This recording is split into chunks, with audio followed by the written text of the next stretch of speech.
How to update LG Smart TV.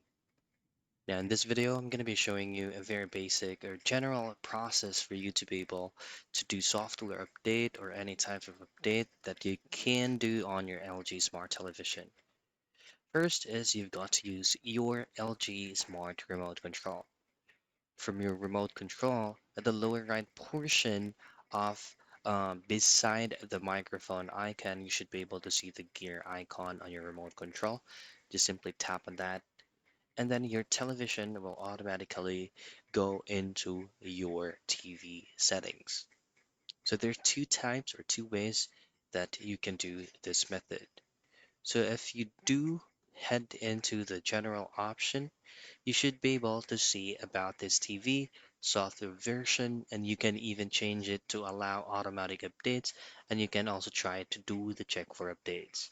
If you tick this box here that says allow automatic updates, you won't need to go back here to do manual updates, of course.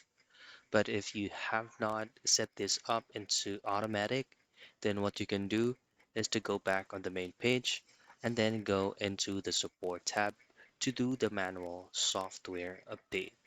You're just gonna make sure that your television is fully connected into any connection that has internet. And that's it. That is how you update LG Smart TV.